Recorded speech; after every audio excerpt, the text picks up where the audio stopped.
When we were kids, Michael told the audience, we used to put on shows with bedsheets and borrowed clothes. We thought that was what making movies was about.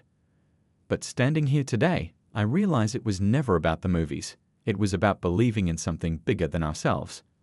Andrew stepped up to the microphone next. His voice was strong now, confident. Dreams take detours sometimes, he said, looking out at the faces in the crowd.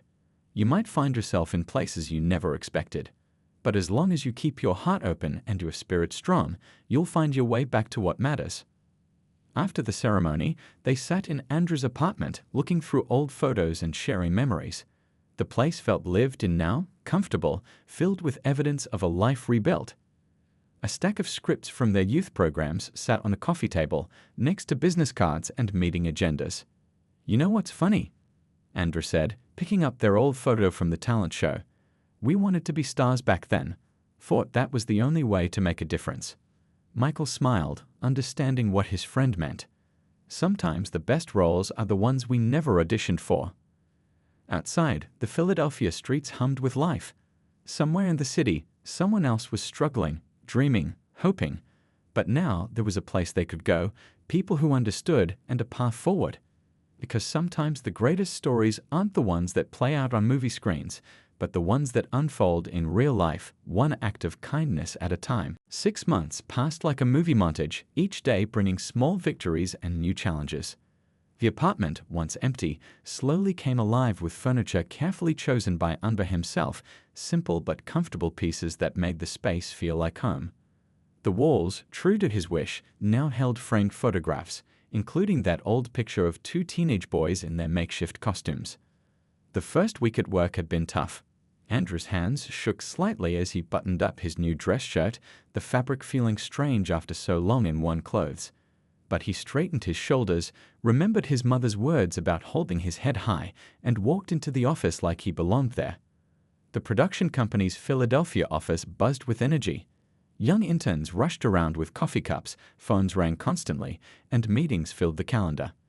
Andrew's desk sat in a corner office with a window, not the biggest space, but his own. A place where he could make a difference. His first project involved organizing a workshop for high school students interested in film production. Standing in front of those eager faces, Andrew found his voice again. He shared stories about his own journey, not hiding the hard parts, but focusing on resilience and hope. The students listened, really listened, especially when he talked about second chances.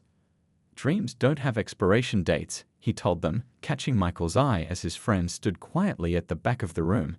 And sometimes they come true in ways you never expected. The community began to notice the changes happening at the old theater they'd converted into a training space. Local kids started dropping by after school, curious about the cameras and equipment. Andrew knew each of their names, their stories, their dreams. He saw himself in their eyes, that same hunger for something bigger, that same need for someone to believe in them. Michael visited Philadelphia more frequently, scheduling meetings around Andrew's workshops. They'd grab lunch at their old diner, now talking about budget proposals and community programs instead of movie star dreams. But the easy friendship remained, stronger for having been tested by time and hardship. One rainy afternoon, Andrew found himself back in the alley where Michael had found him. This time, he carried boxes of sandwiches and warm clothes. The same social worker who'd helped him now worked with him, creating programs to reach others still living on the streets. Some of them recognized him, remembered sharing food or space. He looked them in the eye, treated them with the dignity he'd once longed for. You don't forget where you came from, he told a young man who reminded him of himself. You just try to bring others with you when you find your way out. The local news ran a story about their program, not focusing on Michael's celebrity, but on the work they were doing. Andrew watched the segment from his apartment, smiling at the shots of kids learning to operate cameras, of former homeless individuals getting job training, of community members coming together. His phone buzzed with a text from Michael. Mom would be doing her happy dance right now. Andrew looked at the small shrine he'd created for his mother, had a photo surrounded by her favorite flowers. Yeah, he texted back, she really would. The production office expanded, hiring more local staff, creating more opportunities. Andrew's role grew with it. He started speaking at community meetings, advocating for better resources for the homeless, using his own experience to bridge the gap between policymakers and real needs. 1 year after their reunion, Michael and Andrew stood on the stage of their renovated community theater. The seats were filled with families, community leaders, and kids from their programs. They were celebrating the graduation of their first class of film production trainees. A ghost of the old Andrew emerged as he rolled his eyes. "You just want an excuse to play dress-up again, like when we were kids." "Maybe," Michael admitted. "But this time, no bedsheet costumes." The transformation wouldn't be instant, they both knew that. There would be adjustment periods, challenges to overcome, trust to rebuild, both in himself and in the world. But as they sat there in that alley, planning the next steps, something shifted in the air between them. "Your mom would be proud," Michael said softly, "of how you took care of her, of how you never gave up." Andrew's eyes grew moist, but his voice was steady when he replied, "Maybe now I can start keeping that promise I made her." About not giving up. As the morning sun climbed higher, casting long shadows in the alley, they began sketching out the details of a new beginning. Not just for Andrew, but for all the dreams they'd once shared as kids, now taking a different shape than they'd imagined, but no less meaningful. That night, in his luxury hotel suite, Michael couldn't sleep. The contrast between his comfortable king-size bed and knowing where Andrew would be sleeping kept him awake. He sat at the desk, pulled out his laptop, and began to make calls, first to his lawyer, then to his financial advisor, and finally to his personal assistant. "Cancel my flight back to LA next week," he told her. "And find me a good real estate agent in Philadelphia, someone discreet." He could hear her typing on the other end, probably already rearranging his packed schedule. The next morning, while the movie crew set up for the day's shoot, Michael met with a local social worker he'd found through his foundation's contacts. "I need to understand the system," he told her. "Not just the surface stuff, but really understand what someone needs to get back on their feet." The social worker, a woman with kind eyes and gray-streaked hair, spent hours explaining the complexities of helping someone transition out of homelessness. "It's not just about money," she emphasized. "It's about rebuilding an entire life, step by step." Michael took notes on his phone as she spoke about the importance of medical care, mental health support, job training, and most importantly, dignity. "People need to feel like they have control over their lives," she explained. "They need to be part of the solution, not just receive it." Over the next few days between filming scenes, Michael put together a comprehensive plan. He worked with his lawyer to create a position at his production company's new Philadelphia office, one that would suit Andrew's natural talents for organization and dealing with people. The salary would be fair, not excessive, something earned rather than given. He found a small but comfortable apartment in a decent neighborhood, close to public transportation. The lease would be in Andrew's name, with Michael as a guarantor. "Make sure it has good natural light," he told the real estate agent, "and space for pictures on the walls." The hardest part was approaching Andrew with the plan. Michael knew his friend's pride, knew how carefully he'd need to present this opportunity. He went back to the alley where they'd first reunited, his heart heavy when he found Andrew huddled against the morning chill. "I need your help," Michael started, sitting down on an overturned crate next to his friend. Andrew looked at him questioningly. "I'm opening a production office here in Philly, and I need someone who knows this city, who understands people, someone I can trust." Andrew's eyes narrowed slightly. "What are you doing, Michael?" "Giving you a job offer," Michael replied simply. "With benefits including health insurance. The pay's decent, not Hollywood money, but enough to live on. There's an apartment that comes with it too, if you want it, part of the relocation package." "I don't need charity," Andrew said quietly, but Michael could see him wrestling with hope and pride. "It's not charity," Michael insisted. "It's an investment. In you, in this city, and the kids who need to see that second chances are real."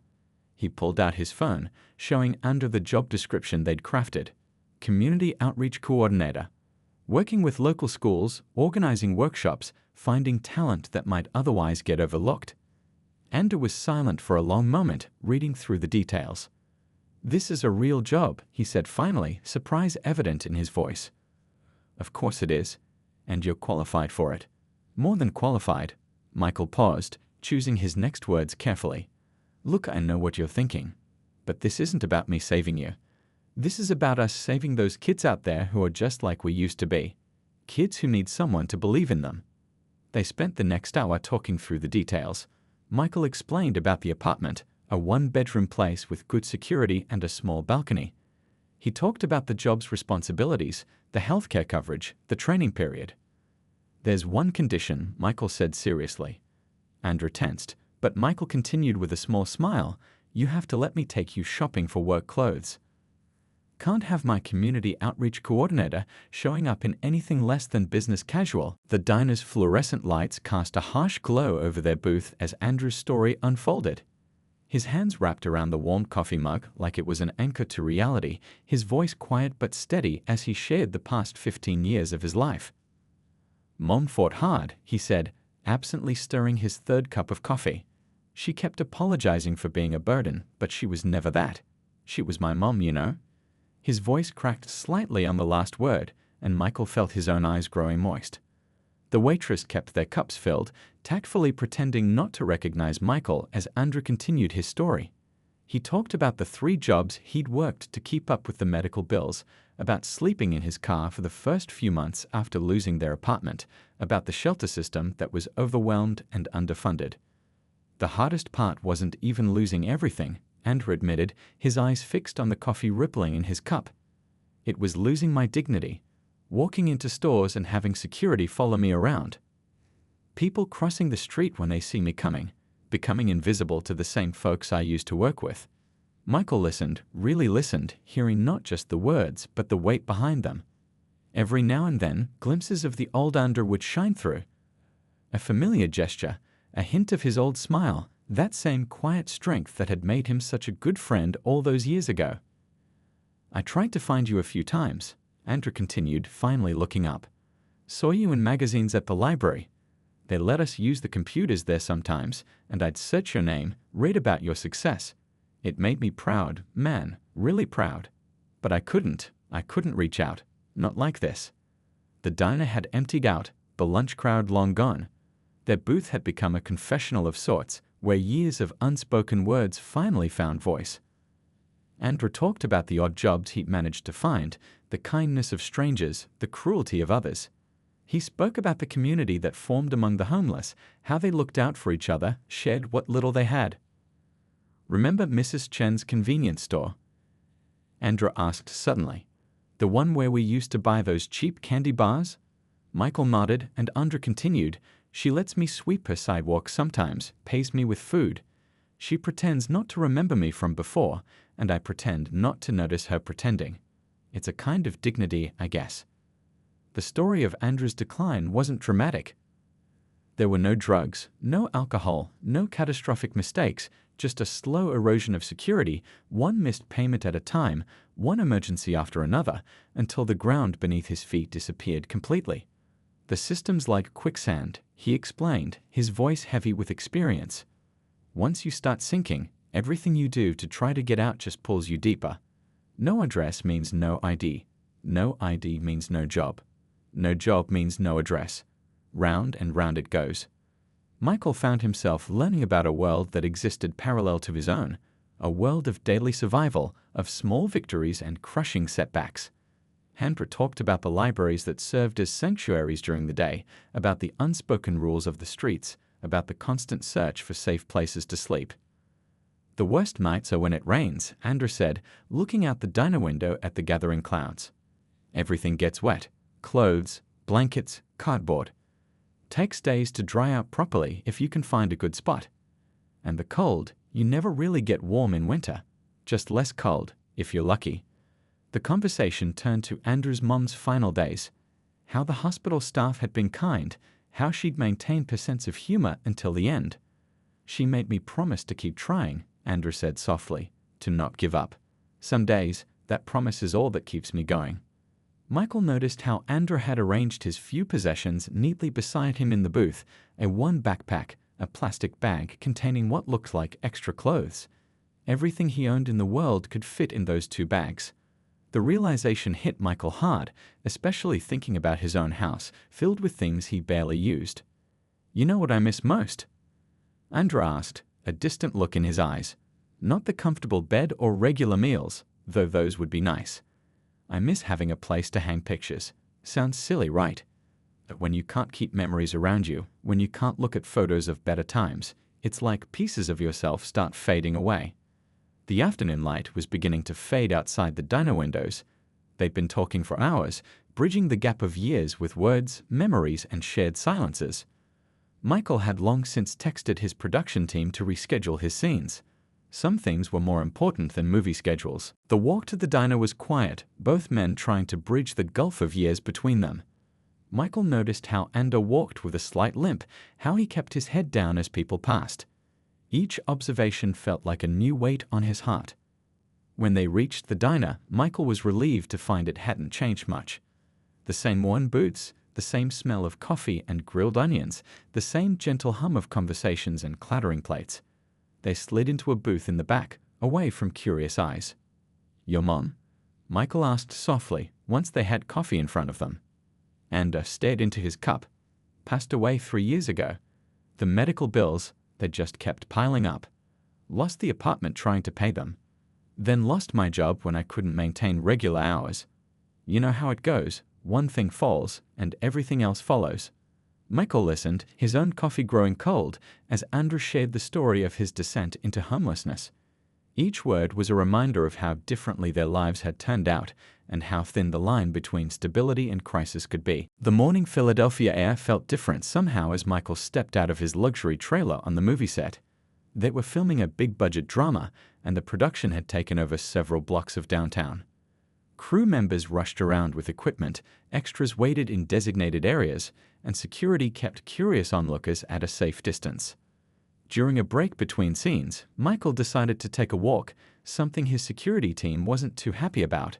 "Just 5 minutes," he insisted, pulling his baseball cap low over his eyes. He needed to clear his head to escape the artificial world of the set and touch base with something real. The streets had changed since his childhood, with new shops and fancy coffee places replacing the old family-run stores. But the essence of the city remained the same, the way people hurried past each other, the smell of food from street vendors, the distant sound of traffic and train whistles. As he turned a corner, something caught his eye. A small group of homeless people had set up a makeshift camp in an alley, partially hidden from the main street. Michael had passed similar scenes countless times in Los Angeles, but something made him slow down this time. Maybe it was the way one of the men hunched over, a familiar gesture that tugged at his memories. The man was bundled in layers of worn clothing, his face partially hidden by an old scarf despite the mild weather. But when he looked up, time seemed to stop. Those eyes, Michael would have known them anywhere. They were older, more tired, but they belonged to Andor. "Andor?" Michael's voice came out barely above a whisper. The man stared back, recognition slowly dawning on his weathered face. For a moment, neither of them moved, as if breaking the stillness might shatter this impossible moment. Finally, Andor spoke, his voice rougher than Michael remembered. "Hey, movie star." He attempted a smile, but it didn't quite reach his eyes. The simple greeting, so casual yet loaded with history, hit Michael like a physical blow. The world around them continued its usual chaos, crew members shouting in the distance, cars honking, people walking past. But in that alley, time seemed to move differently. Michael took in his friend's appearance, the worn clothes, the thin frame, the signs of hard years etched into his face. "How?" Michael started, but the question died in his throat. "How did this happen? How long have you been here? How did we let this happen?" Too many hows competed for space in his mind. Andor shifted uncomfortably, pulling his jacket tighter around himself. "Life's got a funny way of working out, doesn't it?" he said, attempting to maintain some dignity. "Your face is all over the city on those movie posters. Looking good, man." Michael's heart felt like it might burst. His friend, the one who had supported his dreams, who had given up his own chances so his mother could have care, was living on the streets. The contrast between their lives had never been more stark or more painful. "Come with me," Michael said suddenly, extending his hand. "Let's get some coffee. Real coffee, not that instant stuff we used to drink." He tried to keep his voice steady, casual, like they were just two old friends meeting by chance. Andor hesitated, looking down at his worn clothes, then at the expensive watch on Michael's wrist. I'm not really dressed for wherever you're planning to go." "The place I'm thinking of doesn't care about that," Michael assured him, remembering the small diner they used to visit as teenagers. "They'd only care if you can tell a good story, and I bet you've got a few to tell." Something in Andrew's expression softened, a glimpse of their old connection shining through the years of hardship. "Yeah," he said finally, slowly standing up. "Yeah, I guess I do." The bright lights of Hollywood embraced Michael completely over the next 15 years. What started with small roles in TV shows grew into supporting parts in indie films, and finally, leading roles in major movies. His face appeared on massive billboards along Sunset Boulevard, and his name started trending on social media whenever a new project was announced. But success came with its own kind of loneliness. Sitting in his modern hillside house, surrounded by awards and magazine covers featuring his face, Michael often found himself thinking about those simple days back in Philadelphia. He'd pull out the old photo album Andra had given him, its edges now worn from frequent handling, and flip through pages of their childhood performances. One particular photo always caught his eye, them at 16, posing dramatically in their homemade costumes for the community center talent show. Andra had fashioned their outfits from thrift store finds and his mom's old curtains. They looked ridiculous, but their smiles were genuine, full of hope and shared dreams. "You should call him," his personal assistant would suggest whenever she caught him lost in thought, staring at his phone. Michael had tried countless times. He'd searched social media, asked old mutual friends, and even hired a private investigator once, but Andra seemed to have vanished from the digital world. The investigator found old addresses, old phone numbers, but nothing current. The guilt of losing touch weighed heavily on Michael, especially during interviews when reporters would ask about his childhood influences. He'd mention Andra without using his name, telling stories about a friend who believed in him before anyone else did. "Sometimes the people who help you climb the ladder aren't there to see the view from the top," he said during one particularly emotional talk show appearance. His success continued to grow. A dramatic role in a critically acclaimed film earned him an Academy Award nomination. The night of the ceremony, dressed in a designer tuxedo that cost more than his father used to make in a year, Michael found himself thinking about the bedsheet screen in Andra's backyard where they'd practiced their acceptance speeches as kids. The tabloids loved to write about his rags to riches story, but they always missed the real heart of it. They focused on his childhood in a working-class neighborhood, his single-minded dedication to acting, his breakthrough roles. But they never knew about the friend who had given up his own dreams to take care of his sick mother, the friend who had pushed Michael to leave even when it meant staying behind himself. Between movie shoots, Michael would sometimes drive through working-class neighborhoods in whatever city he was filming in, looking at the people on the streets. Every now and then, he'd see someone who reminded him of Andra, the same walk, similar features, and his heart would skip a beat, but it was never him. His therapist, during their weekly sessions, suggested that his preoccupation with finding Andra might be about more than just friendship. "Sometimes we hold on to guilt because it keeps us connected to our past," she'd say, but Michael knew it was more than that. Andra wasn't just a part of his past. He was the person who had made his present possible. Life as a celebrity was a strange mix of being constantly surrounded by people while feeling completely alone. At Hollywood parties, everyone wanted to be his friend, to take selfies, to pitch their projects.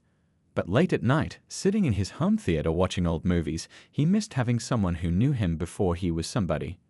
He tried to give back, starting a foundation that helped underprivileged kids pursue careers in the arts.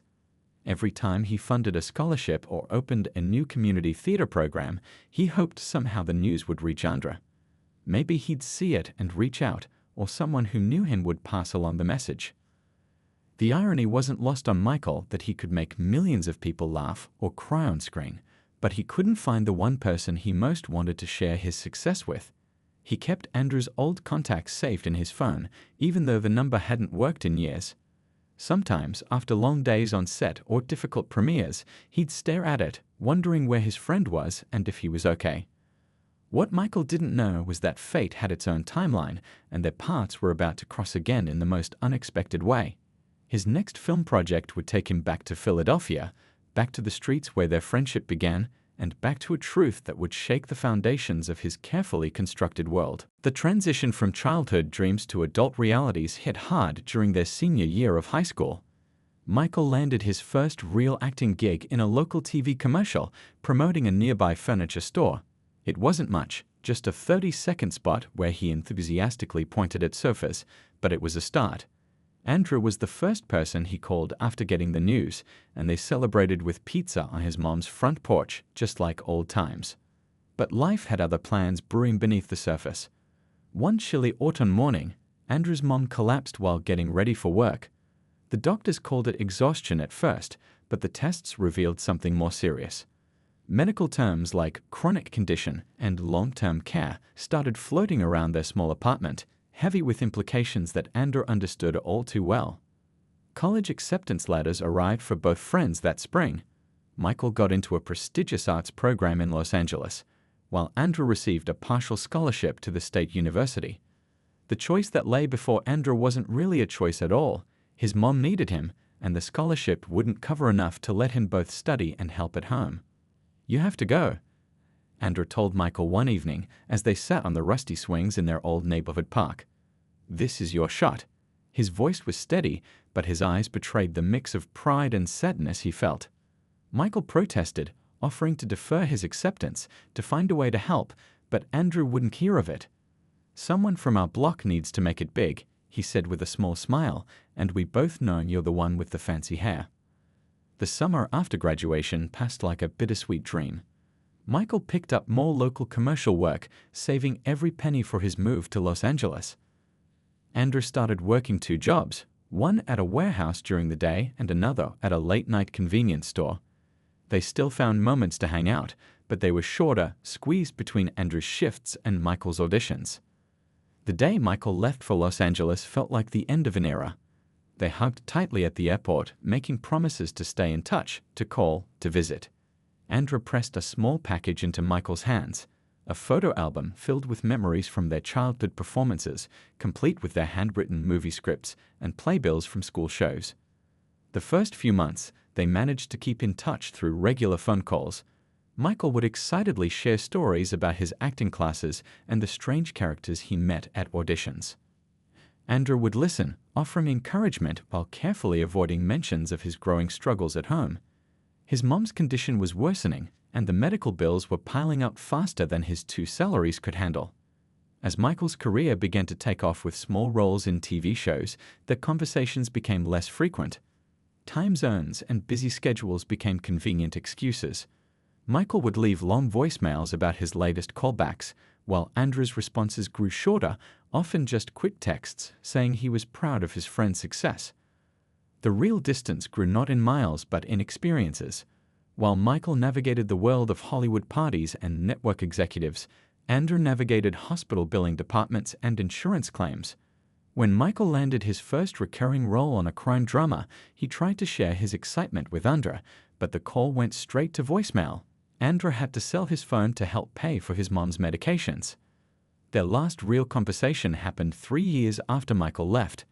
Andrew called from a hospital phone, his voice tired but trying to sound upbeat as he congratulated Michael on his first movie role. Michael, distracted by a script reading he was late for, promised to call back later with details. He meant to, but the demands of his rising career always seemed to get in the way. Social media became their only connection, growing more distant with each passing year. Michael would occasionally scroll through Andrew's sparse posts, noticing how they became less frequent until they stopped altogether. He told himself he'd reach out properly soon, maybe even fly back to Philadelphia for a visit, but the right moment never seemed to come. Life continued pulling them in different directions. Michael's face started appearing on billboards and magazine covers, while Andrew's world grew smaller, confined to the space between work, hospital visits, and sleepless nights worried about bills. Neither could have imagined how their paths would cross again, or how the next chapter of their story would unfold in the most unexpected way. Growing up in the heart of Philadelphia during the 1990s, 2 young boys found friendship in the most natural way possible, over a shared pack of cookies during middle school lunch break. Andrew Thompson, whose mother worked double shifts at the local diner, always packed simple sandwiches for lunch. Meanwhile, Michael Reynolds, who came from a relatively stable middle-class family, would bring store-bought cookies that he loved sharing with others. Their initial connection sparked over those chocolate chip cookies, but it quickly grew into something much deeper. The two boys discovered they shared the same goofy sense of humor and an unshakable dream of making it big in the entertainment world. Every afternoon, they'd gather in Andrew's small backyard, using an old bedsheet as a movie screen, acting out scenes from their favorite films with nothing but their imagination and whatever props they could find around the house. Andrew's mom, despite her exhaustion from long working hours, always managed to smile when she'd find them rehearsing their made-up movie scenes. She'd often say, "You boys are something special," while serving them her famous lemonade, a simple mix of lemons, sugar, and water that somehow tasted better than anything they could buy at the store. Life wasn't always easy in their neighborhood. The streets could be rough, and people often raised eyebrows at their friendship. Andra, being from the poorer side of the tracks, and Michael, from a more privileged background, didn't care about what others thought. They created their own world where differences didn't matter, a world full of movie marathons, homework sessions at the local library, and endless conversations about their future dreams. Their bond grew stronger through the challenges they faced together. When Andrew struggled with math, Michael spent hours helping him understand complex problems. When Michael felt pressured by his parents' expectations, Andrew's house became his sanctuary, a place where he could just be himself without judgment. The local community center became their stage.